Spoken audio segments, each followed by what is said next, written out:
Meus irmãos, ainda uma informação. É natural que nós tenhamos que avançar, às vezes rapidamente, para termos tempo de acabar o estudo. Às vezes pode ser que não leiamos os versículos todos importantes, mas os irmãos depois, como vão receber o estudo escrito em casa, podem então melhor acompanhar este estudo. Lembram-se que nós, depois de termos feito o historial da Igreja Adventista, nós começámos a debruçar-nos sobre os 4 pontos doutrinários importantes dos Adventistas do sétimo dia. E o primeiro ponto, a primeira doutrina importante deles era sobre o sábado.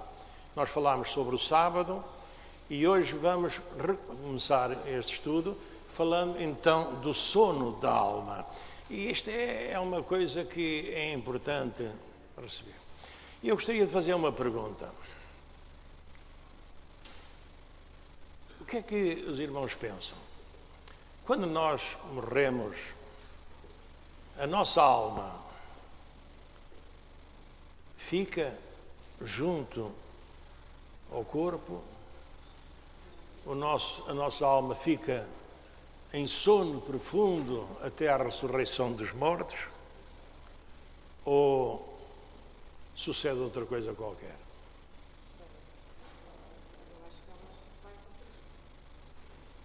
Eu gostaria de ouvir mais pessoas. Aqueles que pensam que a alma fica dormindo juntamente com o corpo até à ressurreição. Alguém acredita nisso? Não. Então, cuidado, isto é uma doutrina da Igreja Adventista do sétimo dia. Sono da alma.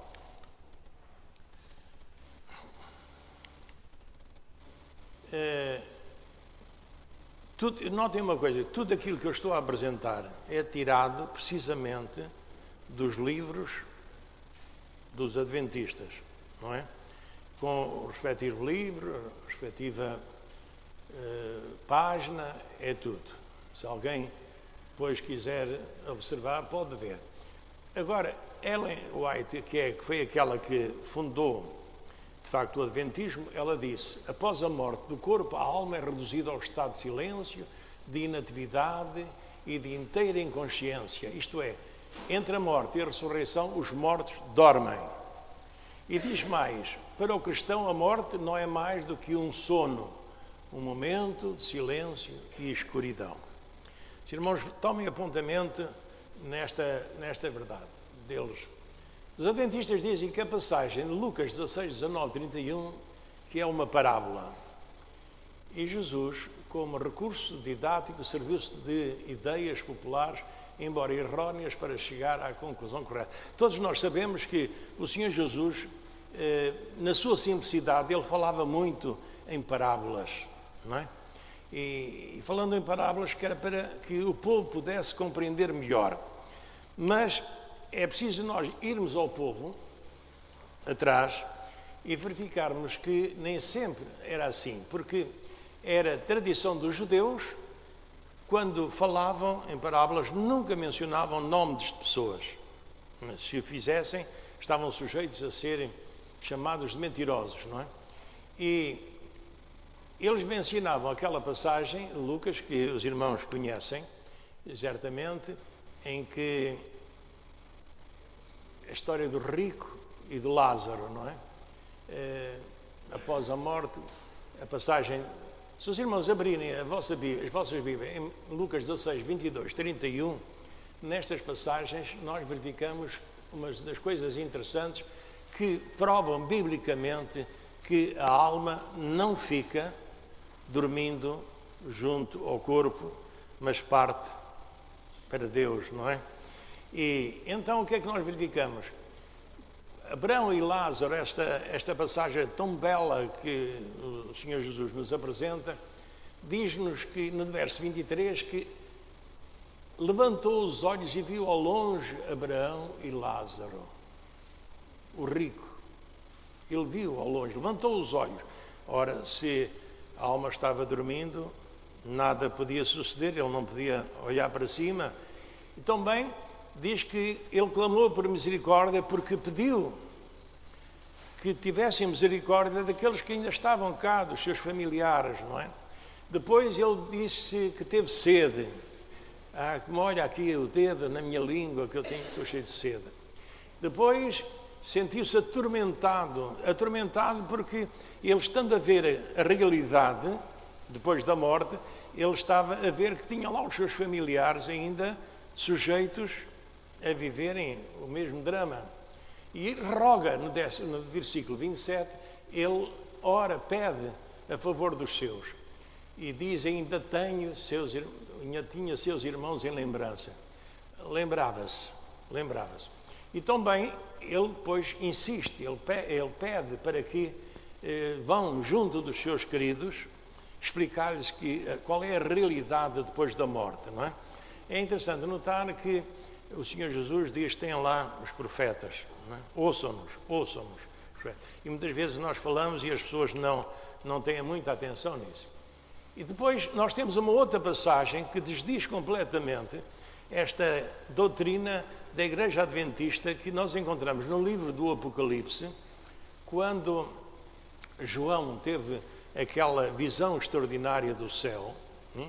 E perguntava de quem são estes de grande vestidos brancos, quem são e tal.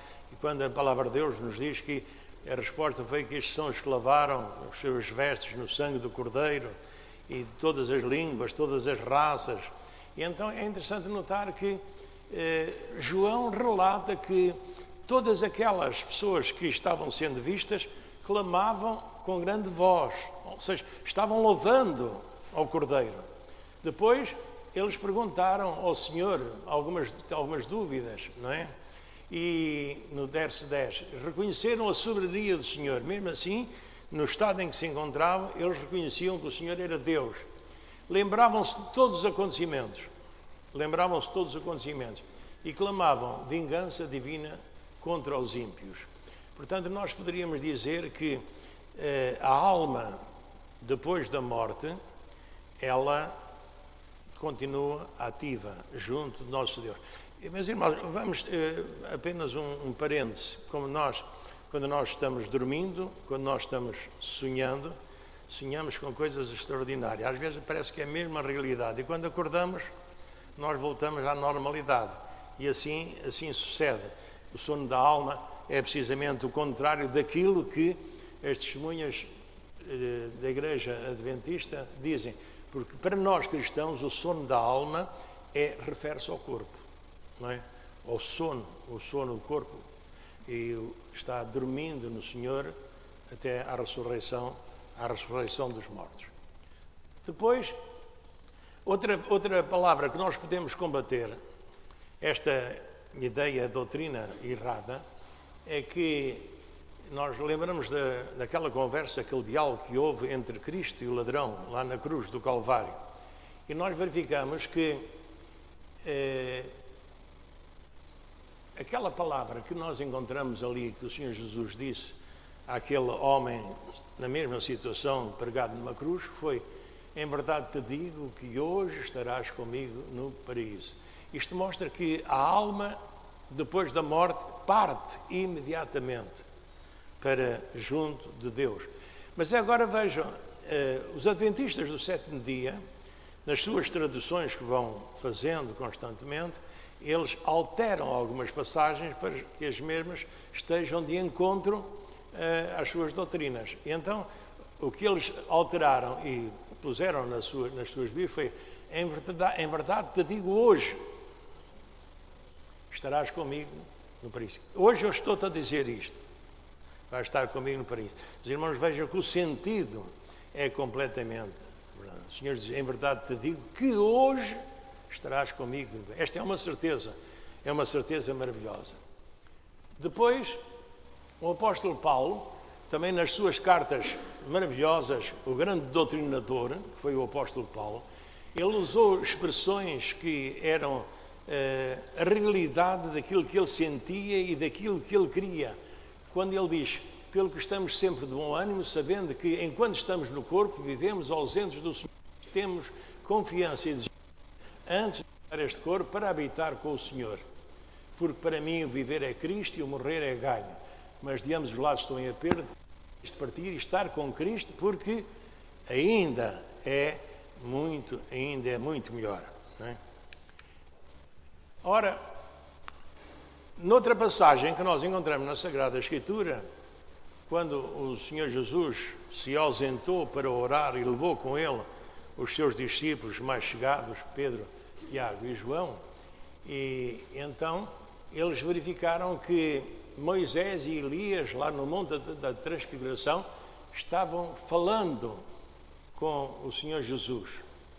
E é interessante porque, se eles já estavam mortos há centenas de anos, não é? Nós verificamos aqui que a sua presença é ativa, não é?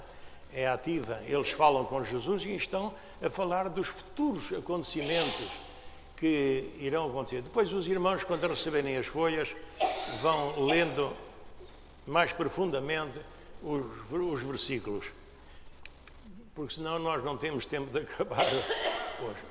Ora, a terceira doutrina das Testemunhas de Jeová, dos Adventistas do sétimo dia, é o destino final dos ímpios. E aqui eu gostaria de chamar a vossa atenção, porque a Igreja Adventista acredita que não há inferno. Acredita que não há inferno. Mas que há apenas a destruição do pecado e dos pecadores para não mais existirem. Notem que eles dizem aqui a destruição completa do pecado e dos pecadores para não mais existirem. E então, dizem eles também na sua doutrina, quando as pessoas ressuscitarem, os justos receberão a vida eterna e os ímpios serão destruídos. Não instantaneamente, mas lentamente. Ocorrendo no final um aniquilamento total. Haverá então depois um novo céu, limpo, e quando estiver terminada a grande controvérsia entre Cristo e Satanás. Este entre Cristo e Satanás é uma doutrina muito importante que nós já vamos ver à frente. Ora, o que é que diz a palavra de Deus? A Bíblia nos fala que não vai haver aniquilamento de ninguém. Morte e separação são coisas distintas, completamente distintas do aniquilamento. O que é a morte física? A palavra de Deus nos diz que a morte física é a separação do espírito do corpo. Quando o nosso espírito sai do nosso corpo, como se diz na língua africana, damos o afo, não é? Morremos, não é? É a separação. E também há a morte espiritual, que é a separação do espírito do homem de Deus. Ainda poderíamos aqui ir buscar a morte eterna. A morte eterna é a eterna separação do Espírito de Deus. Não é? Ora, este ensino adventista está em contradição com a Bíblia e nós vamos ver porquê.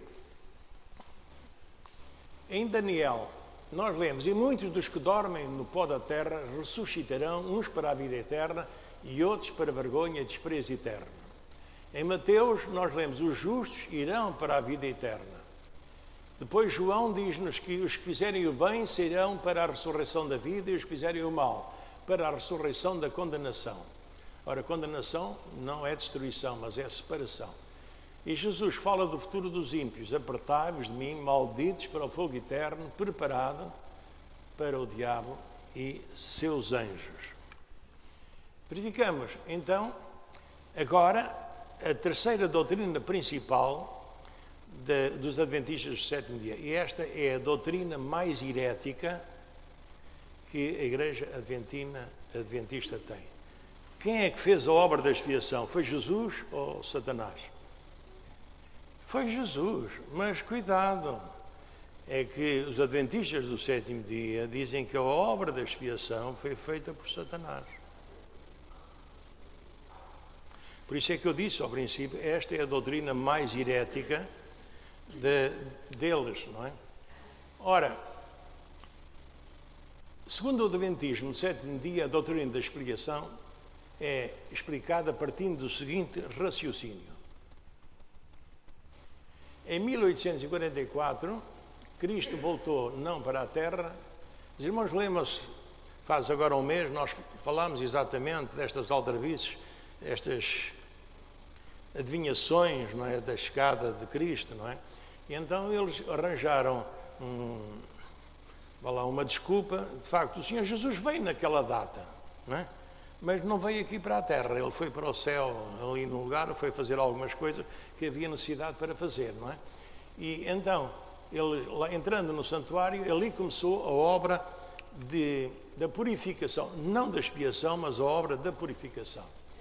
E então, diz a criadora dos adventistas que o céu é a réplica do santuário da terra, com 2 comprimentos.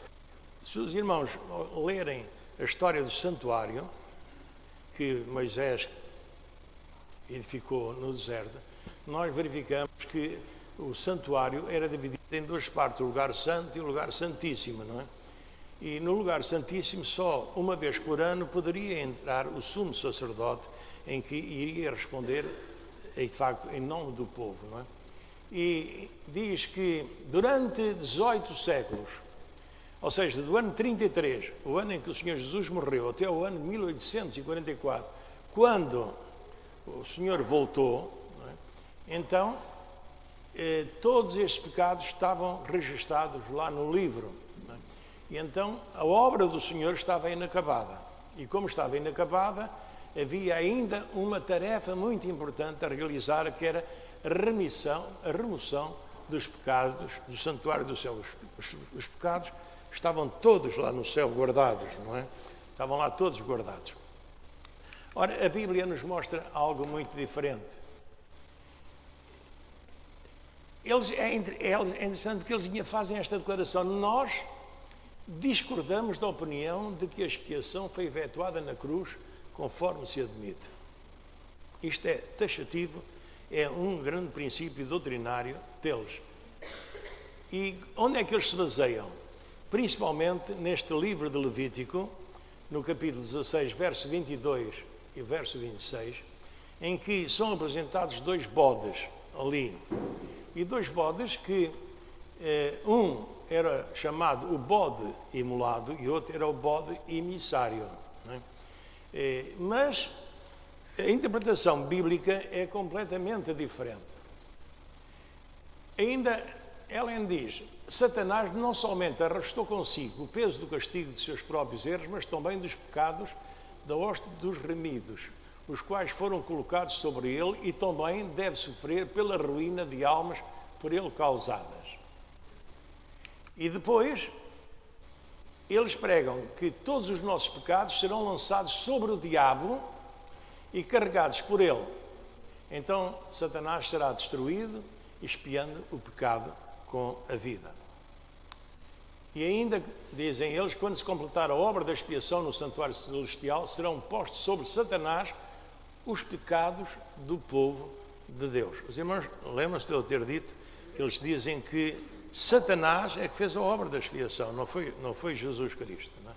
Segundo a teoria ainda de Ellen, a obra redentora de Jesus na cruz foi incompleta, vindo a completar somente em 1844, então, com a vinda de Jesus. Agora vamos ler a Bíblia. E todos nós dizemos que a Bíblia é a nossa única regra de fé e prática ou conduta. E a Bíblia contém, os irmãos acham que a Bíblia contém a palavra de Deus? Contém? Bom, estou a ouvir duas respostas. Uns dizem contém, outros dizem é. Em que é que ficamos? É. A Bíblia é a palavra de Deus. Irmãos, isto é importante. A Bíblia não contém a palavra de Deus. Há livros que contêm a palavra de Deus, mas a Bíblia é a palavra de Deus. Porquê? Porque ela foi revelada. Ela foi revelada por Deus aos homens. E é a nossa única regra de fé. E por isso é que nós nos orgulhamos muito de sermos batistas. Ora, este é um ensino que não se pode manter de pé, porque foi concebido por uma pessoa que tinha várias visões, como nós já mencionámos na primeira parte deste estudo, e é precisamente contrária às Escrituras. duas heresias existem aqui. A primeira é que Satanás leva sobre si os pecados dos salvos, sendo assim como Salvador de Jesus. É que Satanás será totalmente aniquilado. E vamos ver então melhor aqui. A interpretação que nós encontramos, que a Bíblia nos dá sobre o caso destes dois bodes referidos em Levítico, é que o bode imolado, ambos representam Jesus Cristo. É uma profecia de nosso amado Salvador. O bode imolado representa a expiação dos pecados, a morte de Cristo no Calvário, quando Ele tomou sobre si o peso dos nossos pecados, não é? E o bode enviado, a remoção completa dos pecados. Quando nós lemos aquela passagem que o Senhor Jesus diz que não me lembrarei mais deles, meus amados irmãos, isto é removido completamente da mente do nosso Deus. E a Bíblia também nos diz que o diabo será atormentado para todo o sempre. Vamos ver ainda o que é que a Bíblia diz. As obras não são necessárias para a salvação, pois esta somente é pela graça. Ouvimos há pouco, o irmão Ferreira falou exatamente nesta grande verdade. Este é um grande princípio bíblico. Nós, batistas, não abdicamos desta grande verdade. A salvação é aquilo que a palavra de Deus nos diz, um dom de Deus, e é de graça. E não podemos nada fazer para alcançar a vida eterna, porque o Senhor Jesus já fez tudo. A única coisa é aceitá-lo como Senhor e Salvador. E diz a palavra de Deus que Jesus entrou no santuário celestial ao ascender ao céu e não no ano de 1844. Ora, o que é que a Bíblia nos diz? Os irmãos lembram-se de 40 dias depois da ressurreição, quando o Senhor Jesus estava falando com os seus discípulos, ele foi elevado nas alturas para os céus. E uma das coisas importantes que nós ouvimos neste testemunho extraordinário, nesta visão que aquele povo teve a bênção de observar, é que a Bíblia nos diz, da mesma maneira como o Senhor Jesus foi elevado aos céus, assim ele virá e todo o olho o verá também.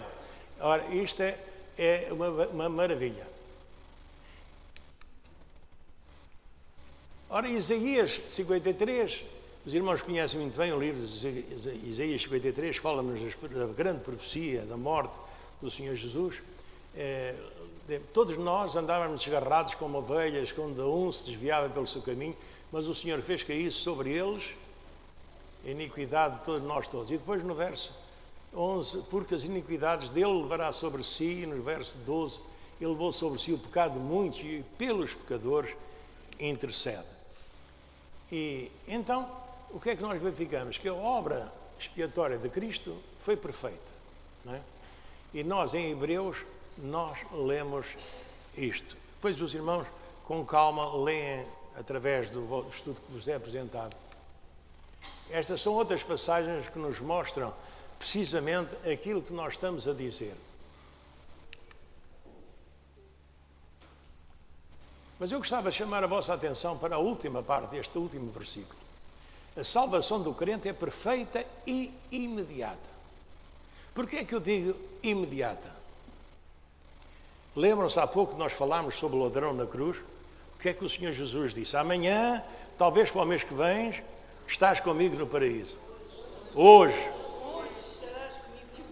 estarás comigo. Portanto, nós verificamos através da Sagrada Escritura que a salvação é imediata, não é? Depois, nós verificamos que nenhuma condenação há para os que estão em Cristo Jesus.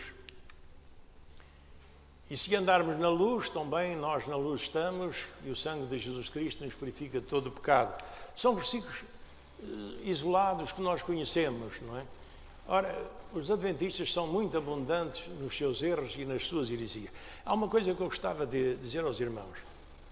Há um grande paralelismo entre os adventistas do sétimo dia e as testemunhas de Jeová. Muitas das doutrinas são precisamente iguais, não é? Portanto, nós temos, se um dia houver a oportunidade de estudarmos sobre as testemunhas de Jeová, nós iremos então verificar muitas são, até porque os princípios vão todos ao princípio do Adventismo, não é? E eles misturam a verdade com o erro. Agora, há uma coisa que eu gostava de dizer aos irmãos. Quando forem visitados por testemunhas de Jeová ou por adventistas, notem uma coisa, eles nunca vão sozinhos, vão sempre acompanhados. E os irmãos nunca falem com eles sozinhos. Façam sempre o possível para ter um outro crente convosco, que é para poder rebater. Porque é que eles vão sempre dois? Porque se um não está bem preparado para a resposta, o outro dá a resposta. E o mesmo tem que ser connosco. Nós temos que combater com as mesmas armas, não é? Contra os erros do inimigo. Ora, vamos ver mais 3 ensinos heréticos. Está quase na hora. Eu não quero que a irmã Hilda me esteja a fazer depois do sinal. 3 ensinos heréticos também são importantes, embora não sejam os principais, mas são muito importantes também. Sobre Jesus. E aqui nós verificamos que o Adventismo ensina: Jesus, após a sua ressurreição, estava inseguro, pois ele não tinha a certeza de que seu sacrifício havia sido perfeito. Os irmãos acreditam nisto? Jesus sabia ou não sabia o que tinha feito? Ele sabia ou não sabia porque é que tinha vindo ao mundo? Não é? Ora, vejam este ensino herético. Diz-nos a Bíblia que Jesus foi concebido pelo Espírito Santo no ventre de Maria, diferenciando-se de todos os homens que nasceram em pecado. O texto em questão declara que Jesus é santo, inocente, imaculado e separado do pecado. Eles ainda declaram: em sua humanidade, Cristo participou de nossa natureza pecaminosa. Portanto, Cristo nasceu, tal e qual como nós, em pecado. De sua parte humana, Cristo herdou exatamente o que herda todo o filho de Adão e a natureza pecaminosa. A Bíblia, numa passagem, diz: todos pecaram e destituídos estão na glória de Deus. Todos pecaram. Porquê? Porque todos nós somos descendentes de quem? De Adão, não é? Mas o Senhor Jesus não é descendente de Adão, não é? Ele é o Filho de Deus. E, portanto, ele não nasceu tal e qual como nós. A Bíblia diz que ele nasceu assumindo a forma humana, com toda a certeza de que 3 dias e 3 noites após a sua morte ressuscitaria vitorioso. Lembram-se que no ministério do Senhor Jesus, ele, em certa altura, ele falou que em 3 dias ele, quem sabe o resto, reedificaria o templo, não é? Ora, isto mostra, era uma profecia sobre aquele 3º dia, a ressurreição de Nosso Senhor Jesus Cristo. Ele sabia perfeitamente, não é? Tanto que lá na cruz do Calvário, quando ele estava em aflição, naquela morte tão dolorosa, ele, naquele momento tão doloroso, ele disse: Pai, se é possível, afasta de mim este cálice, mas não se faça a minha vontade, mas sim a tua. Ele estava ali para cumprir a vontade do Pai. Dizem os adventistas: Jesus é o arcanjo Miguel. E aqui é que é preciso cuidado, irmãos. Jesus não é o arcanjo Miguel. E vamos... Diga? As testemunhas de Jeová também dizem. Por isso é que eu disse há pouco, muitas das doutrinas dos adventistas são... Porque os fundadores foram os mesmos, não é? Só depois é que apareceram uns que alteraram algumas coisas, não é? Ora, há muitas diferenças entre Jesus e Miguel. Primeiro, Jesus é o Criador de todas as coisas, não é? Miguel é a criatura. Os anjos foram formados por Deus. Também Jesus é adorado por Miguel. Miguel não pode ser adorado.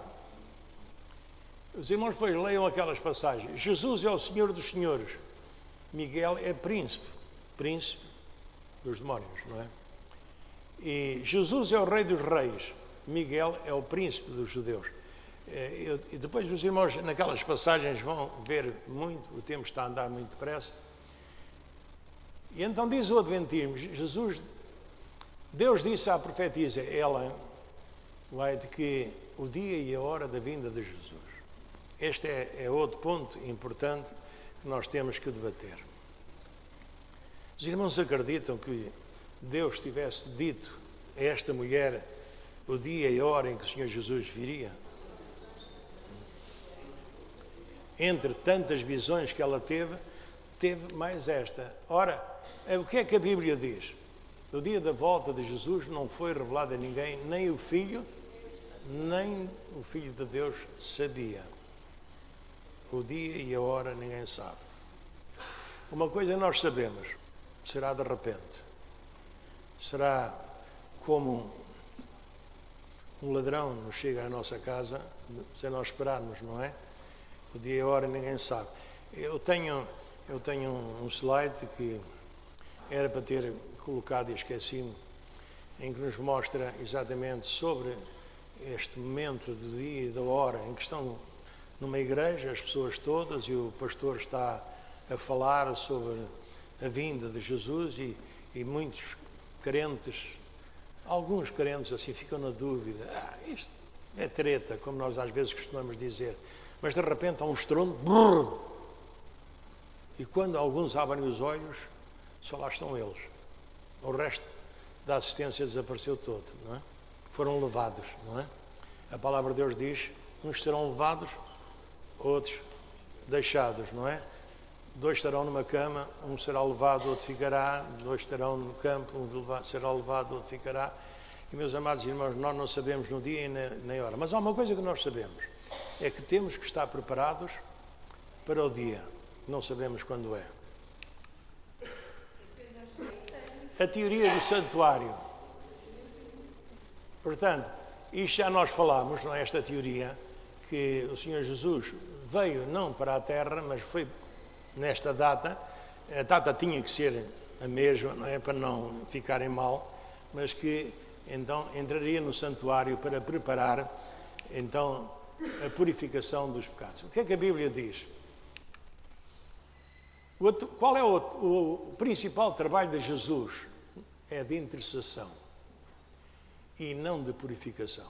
Portanto, pode também salvar perfeitamente os que por eles chegam a Deus, vivendo sempre para interceder por eles. Os irmãos lembram-se daquela oração do Senhor Jesus, lá no Monte da Transfiguração, que ele diz, Pai, não peço que os tires do mundo, não é? Mas que os livres do mal. O Senhor Jesus continua a interceder por todos nós, não é? E, efetivamente, ele subiu ao céu, mas 40 dias após a sua ressurreição, como nós lemos que ele foi recebido em cima, há pouco tempo, há poucos minutos nós falámos nisso.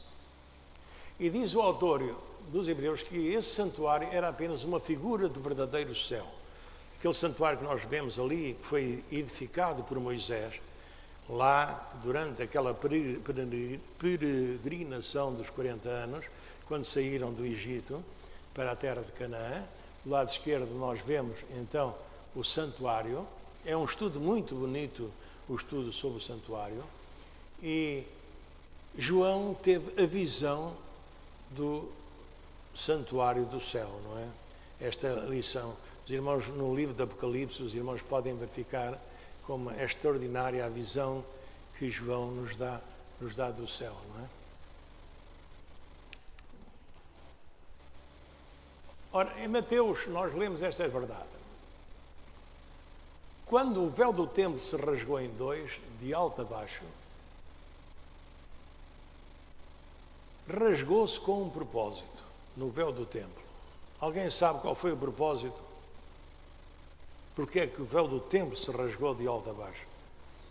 Nós lemos, dissemos há pouco, que no santuário erguido por Moisés havia 2 espaços, era o lugar santo e o lugar santíssimo. No lugar santíssimo, só o sumo sacerdote é que poderia entrar uma vez por ano para apresentar então os pecados do povo a Deus. E entre o santuário, entre o lugar santo e o lugar santíssimo, havia de facto um reposteiro grande. E diz na palavra de Deus que este reposteiro, este véu, se rasgou de alto a baixo. Outra pergunta que eu gostava de fazer é esta: porquê é que se rasgou de alto a baixo e não foi de baixo para cima? Exatamente, a iniciativa é de Deus. Deus rasgou de cima para baixo para que nós agora possamos ter acesso direto ao Pai. Os irmãos, vejam uma coisa, aí está outra grande diferença entre nós e o catolicismo, não é? O sacerdócio, não é? O sacerdócio é que apresenta lá durante a missa, apresenta o pecado das pessoas sozinho, não é? Quando o véu do templo se rasgou de alto a baixo, isto mostra que nós agora podemos ter acesso diretamente ao nosso Deus. E por isso é que nós oramos. Nós oramos com o nosso Deus como um filho ou uma filha está falando com o seu pai ou com a sua mãe, de coração aberto, não é? E este é um privilégio que só os crentes podem ter, não é? Só os crentes podem ter. Outra coisa que eles ensinam é que as igrejas todas estavam corrompidas. E então, esta visão do adventismo é que a única igreja que não estava corrompida era a igreja adventista. E é a igreja, eles continuam a dizer a mesma coisa, a igreja corrompida, não é? E a minha pergunta é esta, já a última vez eu fiz esta pergunta: será que o cristianismo esteve errado 1800 e tal anos, para agora vir alguém dizendo que está errado, não é? Meus amados irmãos, a palavra de Deus permanece para todo o sempre. E nós verificamos que ao longo dos séculos a humanidade tem tentado destruir a palavra de Deus, mas ela continua viva e eficaz, não é? E isto é muito importante. A Bíblia diz que o Senhor Jesus diz: sob esta pedra edificarei a minha igreja e as portas do inferno não prevalecerão contra ela. Não há nada que possa destruir a igreja de Jesus. Isto nós podemos ter a certeza. Nós verificamos que nos países comunistas, no passado, tentaram abafar completamente o cristianismo. Eu, quando era missionário, em 1955, 56, 57, eu fui colega de uma missionária, pela graça de Deus ainda é viva, somos poucos daquele tempo, que era a missionária Vera Harrison, que ela tinha sido missionária da BMS na China. E com aquela grande revolução, todos os missionários foram expulsos da China e as igrejas foram fechadas. Mas uma das coisas interessantes é isto, é que passado muitos anos, quando houve uma nova pré-revolução, chegaram à conclusão que o cristianismo tinha crescido mais fechado do que aberto. Porquê? Porque os crentes se reuniam em silêncio, nos seus lares, se juntavam no escuro e se multiplicavam. Quando a fé é verdadeira, meus amados irmãos, não há nada que nos abale. Não há nada que nos abale. Paulo afirmou: porque ninguém pode pôr outro fundamento além do que está posto. Está posto, o qual é Jesus Cristo. Cristo é o Senhor da igreja e não venhamos com outras ideias, com outras teorias. São teorias humanas. E a própria palavra diz teoria. A teoria é um pensamento, não é uma coisa certa, é um pensamento. E Paulo diz: edificados sobre o fundamento dos apóstolos e dos profetas, diz que Jesus Cristo é a principal pedra de esquina. Jesus ainda diz: acautelai-vos. Eu gostaria, para terminar o nosso estudo, deixar convosco esta parte que é importante. Acautelai-vos, que ninguém vos engane, porque muitos virão em meu nome dizendo: eu sou o Cristo, e enganarão a muitos. E enganarão. Meus amados irmãos, a única maneira de combater as heresias é com a palavra de Deus. E sabem porquê que os crentes não estão preparados, muitas vezes, para combater as heresias? Diga? A nossa irmã disse uma grande verdade. Não estudam a palavra de Deus. Meus amados irmãos, ao domingo de manhã, ao domingo à noite, ou à quarta-feira, os crentes não aprendem doutrina. São edificados. A doutrina aprende-se na escola bíblica dominical. A escola bíblica dominical é a grande escola doutrinária da Igreja. É a grande escola doutrinária da Igreja. Se os irmãos agarrarem na revista, as revistas estão completas. Vejam que a palavra de Deus é estudada ao pormenor, ali, para a nossa edificação. E assim nós estamos preparados para combater todas as heresias que se nos vão apresentando. E, irmãos, cada vez mais as heresias se vão espalhando. À minha volta, à volta da minha casa, estão lá 7 igrejas, ditas igrejas. É interessante. São divisões de divisões de divisões. E todos os pastores, ninguém fala uns com os outros. Qual é o testemunho que nós estamos a dar? Não vos enganeis, meus amados irmãos. Ninguém vos engana.